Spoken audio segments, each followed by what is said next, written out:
Class হবে তাহলে আমাদের স্ট্র্যাটেজিক ম্যানেজমেন্ট অ্যাকাউন্টিং 7-1 নম্বর ফরম্যাট, প্রবলেম নম্বর 9। ইনফরমেশন দেওয়া হয়েছে দুইটা ডিভিশন,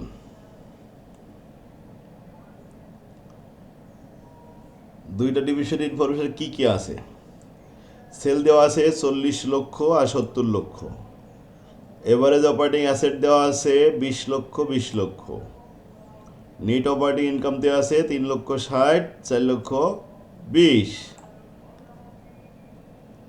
প্রপার্টি প্লান্ট ইকুইপমেন্ট 9 লক্ষ 50, 8 লক্ষ টাকা। এই তো ইনফরমেশন।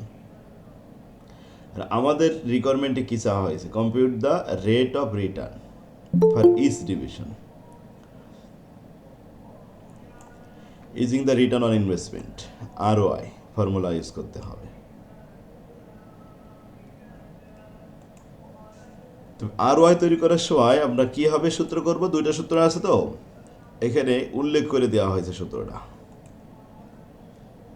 যে formula stated in the term of margin and turnover. মার্জিনকে টার্নওভার দিয়ে গুণ করে তারপরে ROI তৈরি করতে হবে। তাহলে আমাদের প্রথমে মার্জিন এবং টার্নওভার বের করে নিতে হবে, দেন তারপরে গুণ করতে হবে। সূত্রটা লিখলাম, রিটার্ন অন ইনভেস্টমেন্ট সমান মার্জিন ইন্টু টার্নওভার। মার্জিন হলো net income divided by sale into 100 দিলে পার্সেন্ট হবে, আর টার্নওভার হলো sale divided by average operating asset. প্রথম ডিভিশনে নেট ইনকাম দেওয়া আছে 3 লক্ষ 60, সেল দেওয়া আছে 40 লক্ষ টাকা। 3 লক্ষ 60কে 40 লক্ষ দিয়ে ভাগ করে 100 দিয়ে গুণ করলে আসে 9%। আর দ্বিতীয় অংশে sale divided by average operating asset, sale আছে 40 লাখ, অ্যাসেট আছে 20 লাখ, ভাগ করলে হবে 2 টাইম। 2 দিয়ে গুণ করলাম, 9 গুণ 2, 9 দুগুণে 18%।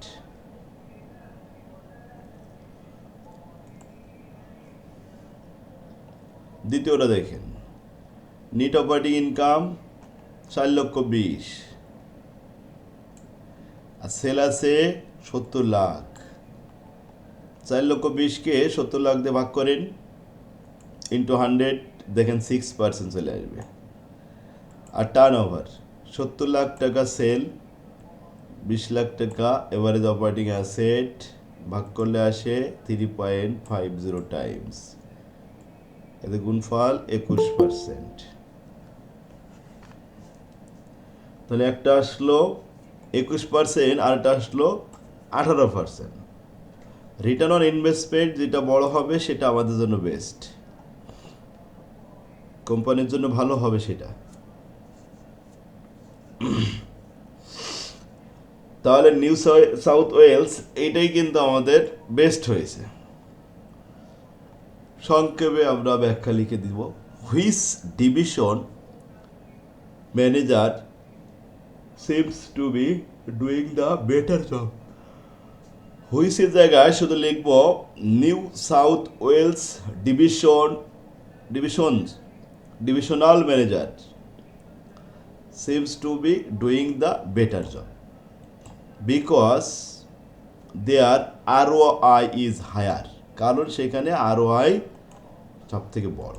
আর কিছু লেখা লাগবে না, এক লাইনে লিখে শেষ। আমি এখানে একটু ব্যাখ্যাটা বেশি দিয়ে ফেলেছি, এত বেশি লেখার দরকার নেই।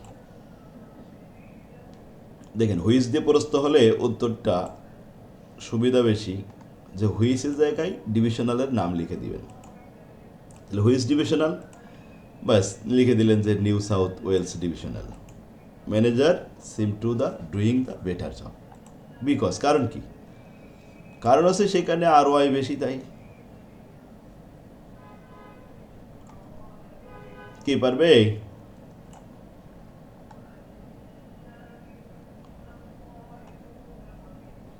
দশ নম্বরে আসেন, 16 সালে আসছিল।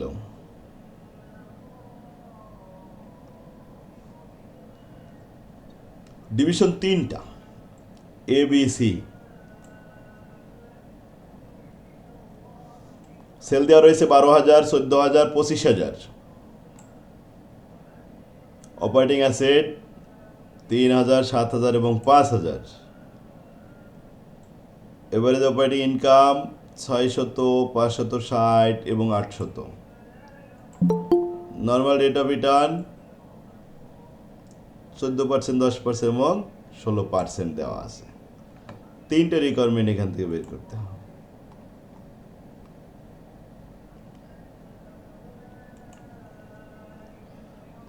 প্রথম requirement, compute the return on investment for each division using the margin and turnover.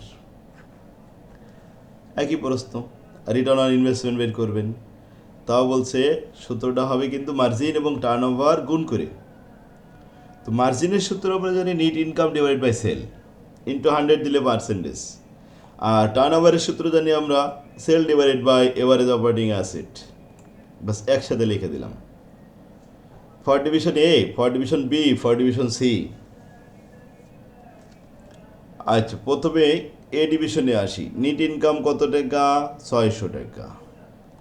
Sell কত টাকা? 12,000 টাকা। 600কে 12,000 দিয়ে ভাগ করে 100 দিয়ে গুণ করলে 5% হবে। আর turnover sale divided by operating asset. Asset তো আছে 3,000 আর সেল তো 12, 3 4 12, 4 টাইমস। তো 5% গুণ 4 টাইমস, এতে আসে 20%। প্রথম ডিভিশন শেষ। এবার দ্বিতীয় ডিভিশনে আসেন। নেট ইনকাম 560 টাকা ডিভাইডেড বাই সেল হচ্ছে 14,000, ভাগ করে 100 দিয়ে গুণ করলে একটা পার্সেন্টেজ হবে, সেটা হলো 4%। আর টার্ন ওভার, সেল তো 14,000, অ্যাসেট তো 7,000, ভাগ করলে হবে 2 টাইমস।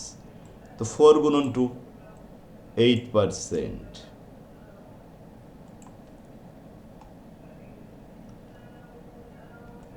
এরপরটা লিখেন সি নাম্বার। নেট ইনকাম 800 টাকা, সেল হচ্ছে 25,000 টাকা। এই যে সেল হচ্ছে 25,000 টাকা, ভাগ করে 100 দিয়ে গুণ করলে 3.2%। এখন turnover, sale divided by average operating asset. Sale হচ্ছে আমাদের 25,000 টাকা, এভারেজ অপারেটিং অ্যাসেট 5,000। 5 দিয়ে ভাগ করলাম, 5 5 25।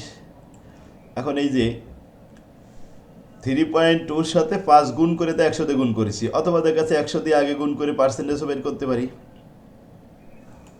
দরকার নেই, এভাবে দিলেই হবে। কত পার্সেন্ট আসলো? 16%। তাহলে একটা ডিভিশনে ইনকাম 20%, দ্বিতীয়টা আসলো 8%, তৃতীয়টা আসলো 16%। এই তো।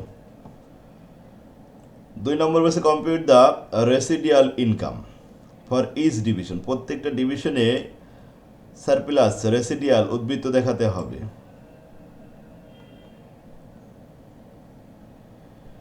এভারেজ অপারেটিং অ্যাসেট এর সাথে রিকোয়ার্ড রেট অফ রিটার্ন গুণ করতে হবে। গুণ করলে ইনকাম বেরোবে এই 420, 700 এবং 800। এ কিন্তু ইনকাম, কারণ আমাদের ইনকামের হার দেওয়া ছিল 14%, return on asset, normal rate of return 10% আর 16%। তো 420, 700 এবং 800 টাকা ইনকাম হয়েছে। অথচ অরিজিনালি দেখা যাচ্ছে ইনকাম হয়েছে 600, 560 এবং 800। কত টাকা বেশি হয়েছে? যদি বেশি হয় সারপ্লাস। এখন সারপ্লাসটা রেসিডিয়ালটা নেগেটিভ হতে পারে, পজিটিভ হতে পারে। অ্যাকচুয়ালি অপারেটিং ইনকাম হয়েছে 600, 560 এবং 800 টাকা। আর রিটার্ন অন ইনভেস্টমেন্ট, বিনিয়োগের উপর আয় হওয়ার কথা ছিল 420, 700 এবং 800 টাকা। এটা নিচে বসাই দিলাম, দিয়ে এবার বিয়োগ করলাম। 600 থেকে 420 বাদ দিলে সারপ্লাস থাকে 180। 560 থেকে 700 বাদ দিলে মাইনাস হয়ে যায়। 800 থেকে 800 বাদ দিলে 0 হয়ে যায়। এই হলো আমাদের রেসিডিয়াল ইনকাম, সারপ্লাস ইনকাম। রেসিডিয়াল নেগেটিভ হতে পারে, পজিটিভ হতে পারে। একটা নেগেটিভ হয়েছে, একটা জিরো হয়েছে, একটা পজিটিভ হয়েছে। এটা অ্যান্সার। আরেকটা প্রশ্ন আছে লাস্টে, অ্যাজুমিং দ্যাট, ধরে নাও যে each division is presented with an investment opportunity that would yield 5% return. ধরে নাও যে এই ডিভিশনগুলোর একটা অপরচুনিটি, সুযোগ আছে, investment opportunity that would yield 15% return. সুযোগটা হলো যে 15% করে আয় আসবে সেখানে, কন্টিনিউ ফিক্সড ইনকাম। তাহলে কোন division, which division will accept the opportunity, এই অপরচুনিটিটা কোন ডিভিশন গ্রহণ করবে? যে ডিভিশনে 15%-এর থেকে কম ইনকাম হয়েছে তারা গ্রহণ করবে, আর যাদের 15%-এর বেশি ইনকাম হয়েছে তারা রিজেক্ট করে দিবে। তাহলে আমরা তুলনা করে দেখাচ্ছি যে রিটার্ন অন ইনভেস্টমেন্ট একটা 20%, একটা 8%, একটা 16%। সুযোগ দিল, অপরচুনিটি দিল, অফার দিল 15% করে। তো এ ডিভিশন এই অফার রিজেক্ট করে দেবে। কেন রিজেক্ট করবে? কারণ এ ডিভিশনের তো যা ইনকাম হচ্ছে বর্তমান তাতে তো 20% হচ্ছে, তো 20% ছেড়ে 15%-এর অফার গ্রহণ করবে না, তাই রিজেক্ট। আচ্ছা, এবার বি ডিভিশন এটা সুযোগটা গ্রহণ করবে, ওই 15% করে সে গ্রহণ করবে। কারণ তার ইনকামের হার বর্তমানে মাত্র 8%, তাহলে সে অ্যাকসেপ্ট করবে। আর ডিভিশন সি যেটা, ওটা এমনি আয় করছে 16%, 15% করে যদি অফার দেয় তাহলে সে অ্যাকসেপ্ট করবে না, এটাও রিজেক্ট হয়ে যাবে।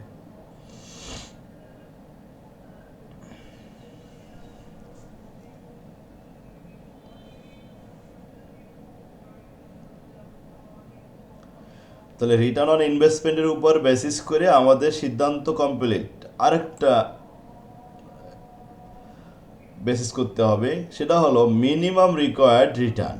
মিনিমাম রিকোয়ার্ড রিটার্ন যেটা প্রশ্নে সাপ্লাই দেওয়া ছিল 14, 10, 16, এটার সাথে তুলনা করি 15%, তাহলে দেখি কোনটা অ্যাকসেপ্ট করা যায়। তো লিখে দেওয়া হলো মিনিমাম রেকর্ড রিটার্ন 14, 10 এবং 16%। সেই ক্ষেত্রে ডিসিশন কী হবে?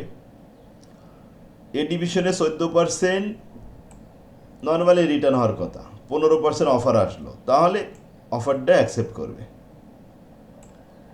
বি ডিভিশনে 10% নর্মালি রিটার্ন আসার কথা, সেখানে 15% অফার দিল, তাহলে অবশ্যই অফারটা অ্যাকসেপ্ট করবে।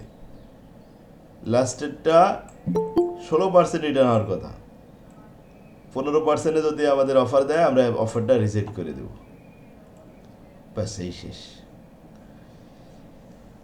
If the performance is measure by ROI division A, যদি ROI এর উপরে বেসিস করে সিদ্ধান্ত নেওয়া হয় তাহলে সেক্ষেত্রে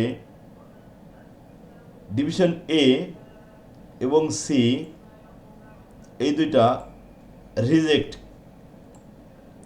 তাহলে A and C will reject case they are earning more than the opportunity, but division B will accept case if the earning is lower than the অফারের থেকে যেহেতু তারা আয় কম করে, সুতরাং সেই ক্ষেত্রে তারা অফারটা অ্যাকসেপ্ট করবে।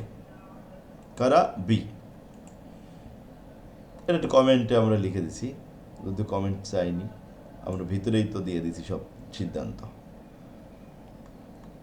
আরেকটা আছে, বলেন।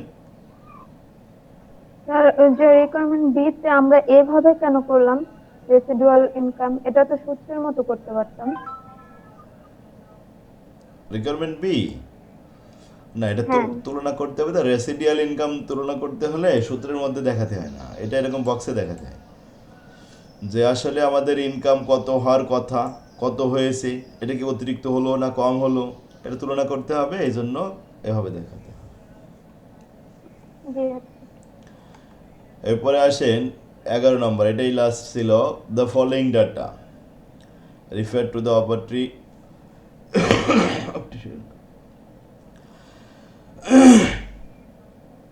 L&D enterprise. Selling price per unit 30 টাকা, ভেরিয়েবল কস্ট পার ইউনিট 18 টাকা, ফিক্সড কস্ট পার ইয়ার হচ্ছে 3 লাখ টাকা, ইনভেস্টমেন্ট 9 লাখ। ইনভেস্টমেন্টের উপরে আয়ের হার কত পার্সেন্ট? রিগার্ড প্রথম বছর determine the number of unit, কত ইউনিট বের করবো, নাম্বার অফ ইউনিট বের করো, দ্যাট যাতে করে must be sold to SIF 25% return on investment. তাহলে বিনিয়োগ হচ্ছে আমাদের 9 লাখ, 9 লাখের উপরে 25% যাতে লাভ হয়, তো 25% লাভ, এটা হলো টার্গেট প্রফিট। প্রথম কাজ হবে 9 লাখের 25% গুণ করলে হবে 2,25,000 টাকা, এটা হলো টার্গেট প্রফিট। এই টার্গেট প্রফিটটা আগে বের করে নিতে হবে ওয়ার্কিং করে, নিয়ে এবার টার্গেট সেল বের করতে হবে। উই নো দ্যাট, আমরা জানি টার্গেট সেলের সূত্র হলো, যেহেতু ইউনিটের কথা বলেছে ইন ইউনিট ব্র্যাকেটে লিখে দিছি, fixed cost plus target profit divided by contribution per unit. আর কন্ট্রিবিউশন তো সবার জানা আছে, সেল থেকে ভেরিয়েবল কস্ট পার ইউনিট বাদ দিতে হয়, তাহলে কন্ট্রিবিউশন পাওয়া যায়। Fixed cost 3 lakh, target profit 2,25,000, যোগ করলে 5,25,000 ডিভাইডেড বাই কন্ট্রিবিউশন 12 টাকা, ভাগ করলে হয় 43,750 টাকা। এই 750 ইউনিট, 43,750 ইউনিট।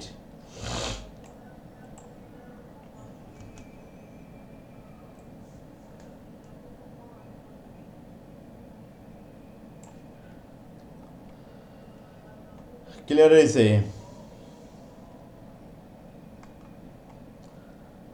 এবার 2 নম্বর আসে। The division has been approached by a firm that wishes to buy 10,000 unit per year at a reduced price. The current volume is 43,000 unit, accepting the special order will increase fixed cost by 30,000 টাকা। Special order দিলে fixed cost আমাদের বাড়বে কত? 30,000। আগে ছিল 3 লাখ, এখন আরও 30,000 বাড়বে। স্পেশাল অর্ডারের পরিমাণ কত? অ্যান্ড ইনভেস্টমেন্ট 80,000 টাকা, investment by 80,000। Determine the return on investment without a special order.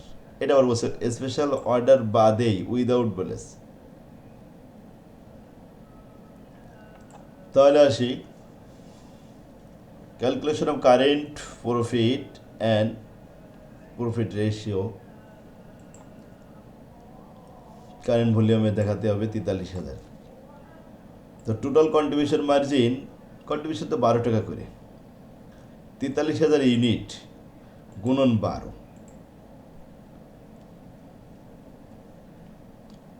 তাহলে আসে 5,16,000 টাকা।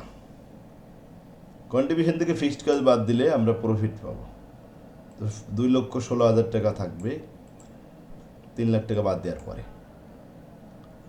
সুতরাং রিটার্ন অন ইনভেস্টমেন্ট 2,16,000-কে, যেহেতু আমাদের এখানে ইনভেস্টমেন্ট 9 লাখ টাকা লেখা আছে, ভাগ করলাম 9 লাখ দিয়ে ইন্টু 100, কত percent? 24%। Now calculation of income when return on investment 24%। তাহলে কারেন্ট প্রফিট এটা বের করবো 24% রিটার্ন অন ইনভেস্টমেন্ট ধরে লিখলাম। রিটার্ন অন ইনভেস্টমেন্ট 24%, ইনকাম দেওয়া নেই, কিন্তু ইনভেস্টমেন্ট দেওয়া আছে 80,000 টাকা। এই 80,000 টাকা আর গুণন করলাম 24-এর সাথে, তো 80,000 গুণন 24%, এতে 19,200 টাকা। সুতরাং কারেন্ট ইনকাম 19,200 টাকা।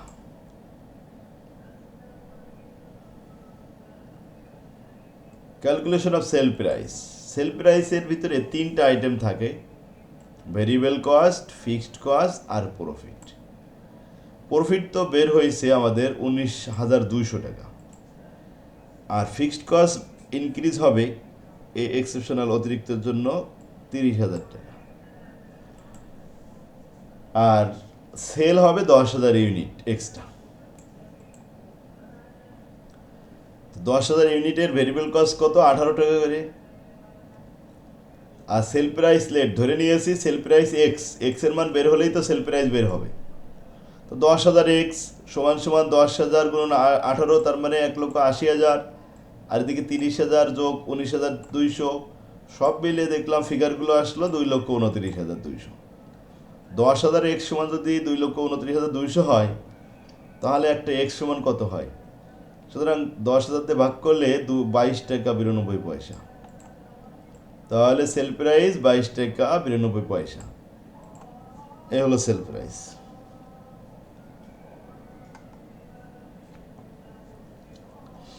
আচ্ছা, রেসিডাল ইনকাম তো আরেকটা ফরম্যাট, 2 নম্বর ফরম্যাট। 2 নম্বর ফরম্যাটের দুটো অঙ্ক করে দিব। দেখেন, এটা অনেক সহজ আছে। রেসিডাল সময় ছেড়ে দেন, সমস্যা নেই। রেসিডাল ইনকাম মানে উদ্বৃত্ত, অতিরিক্ত, সারপ্লাস কত টাকা তাই দেখাতে হবে। তো নর্মালি কত টাকা ইনকাম হয়েছে আর কত টাকা ইনকাম হওয়ার কথা ছিল, এই দুইটাই বিয়োগ করলে ব্যাস রেসিডাল ইনকাম পেয়ে যাব। Modern company has 4 division. ডিভিশনগুলোর নাম হলো ABCD। আর সেখানে দেওয়া আছে ডিভিশন ABCD, ডিভিশনাল প্রফিট, তাদের ইনকাম দেওয়া আছে, আর ডিভিশনাল অ্যাসেট ইনভেস্টমেন্ট দেওয়া আছে। এই ইনভেস্টমেন্টের উপরে ইনকাম হওয়ার কথা কত পার্সেন্ট সেটা নিচে লেখা আছে। ইনকাম হওয়ার কথা 10%। তাহলে বিনিয়োগ যেগুলো করলাম এগুলো আগে লিখলাম, এর উপরে 10% করে ইনকাম হওয়ার কথা। আর ইনকাম হয়েছে কত? অ্যাকচুয়ালি ইনকাম প্রথমটা দেখাচ্ছি আবারও, 3 লাখ, 2.5 লাখ, 6 লাখ, 1,70,000। দেখেন লিখে দিলাম এই ক্লোজ করে। তারপরে ডিভিশনাল প্রফিট অ্যাকচুয়ালি ইনকাম হয়েছে এটা, আর ইনকাম হওয়ার কথা এই 18 লাখের উপর 10% 1,80,000 টাকা, 14 লক্ষর উপর 10% 1,40,000 টাকা, 42 লক্ষর 10% 4,20,000 টাকা, 8 লক্ষর 10% 80,000 টাকা। এবার বিয়োগ করেন, বিয়োগ করলে সারপ্লাস 1,20,000, এটাও সারপ্লাস 1,10,000, 1,80,000 আর 90,000 টাকা। এই হলো রেসিডাল ইনকাম সারপ্লাস, যে অতিরিক্ত আয়। এইটুকু বিয়োগ করে করে দেখাতে হবে। এখন যদি এটাকে আমরা সিরিয়াল করি, র্যাঙ্কিং করি, তাহলে ফার্স্ট হবে সব থেকে বেশি ইনকাম 1,80,000, তারপরে 1,20,000, তারপরে 1,10,000, লাস্টে 90,000। তাহলে 1,80,000 এটা তো ছিল সির ঘরে, র্যাঙ্কিং ফার্স্ট। সেকেন্ড হয়েছে এ, থার্ড হয়েছে বি, লাস্ট হয়েছে সি। র্যাঙ্কিং দেখানো হলো।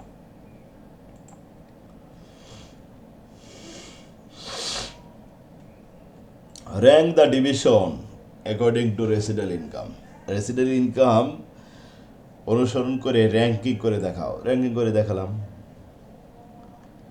2 নম্বরে এরকম সেল দেওয়া রয়েছে, এভারেজ ইনভেস্টমেন্ট দেওয়া আছে, অপারেটিং ইনকাম বলা আছে, ক্যাপিটাল টার্ন ওভার লেখা আছে, imported interest ROI, calculate the residual income. Average operating asset, operating income, minimum required return, residual income. Operating অ্যাসেটের উপরেই তো আমাদের ইনকামের হার দেখাতে হবে, কতটুকু তাহলে উদ্বৃত্ত, অতিরিক্ত 2,10,000 টাকা, এটাই হলো রেসিডাল ইনকাম। 3 নম্বরটা ভেরি ভেরি ইম্পর্টেন্ট দিয়ে রাখেন এবছরের জন্য। ওসাকা, ইয়োকামা, জাপানের টয়োটা কর্পোরেশনের 2টা শহরে 2টা ডিভিশনে ইনকাম দেওয়া হয়েছে। সেল 30 লাখ এবং 90 লাখ। নিট অপারেটিং ইনকাম আর অপারেটিং অ্যাসেটও দেওয়া আছে। 14 সালে আসছিল অঙ্কটা। For each division calculate the return on investment. Return on investment তৈরি করতে হবে in term of margin and turnover. তো মার্জিনের সূত্র হলো net income divide by sale, আর টার্ন ওভারের সূত্র হলো sale divided by operating asset. For Osaka net income 2,10,000, sale হলো 30 লাখ, ভাগ করে একসাথে গুণ করলাম, এতে আসলো 7%। আর সেল 30 লাখ রে 10 লাখ অ্যাসেট দিয়ে ভাগ করলাম 3 টাইমস, 7 গুণ 3, 321%। ইয়াকামা ইয়াকামা আসলো ইনকাম 7,20,000 আর সেল ছিল 90 লাখ, ভাগ করলে 8%, আর টার্ন ওভার 90 লাখ রে 40 দিয়ে ভাগ করলে 2.25, গুণ করলে আসে 18%। Clear? 2 number say compute the residual income, এর মধ্যে রেসিডাল ইনকাম দেখাতে হবে। Average operating asset, divisional profit, minimum required কত পার্সেন্ট? 15% বলে দিচ্ছে। তাহলে এই যে অপারেটিং অ্যাসেট, এভারেজ অ্যাসেটের উপরে 15% গুণ করলাম, 10 লাখের 15% হয় 1.5 লাখ, 40 লাখের 15% 6 লাখ। এখন 2 লাখ 10 থেকে 1.5 লাখ বাদ দিলে সারপ্লাস থাকবে, 7 লাখ থেকে 6 লাখ বাদ দিলে 1,20,000 থাকবে। এই রেসিডাল ইনকাম 60,000 এবং 1,20,000 টাকা। 5টা অঙ্ক করে নিয়ে আসবেন 2 নম্বর ফরম্যাটে। পারবে না? কয়টা আছে অঙ্ক? 6, 7, 7টা অঙ্ক আছে মাত্র। 7টাই দিয়ে দেন স্যার। 7টায় থাকবে? জি স্যার, সেটা দিয়ে দেন স্যার আর অঙ্কগুলো স্যার তাড়াতাড়ি দেবে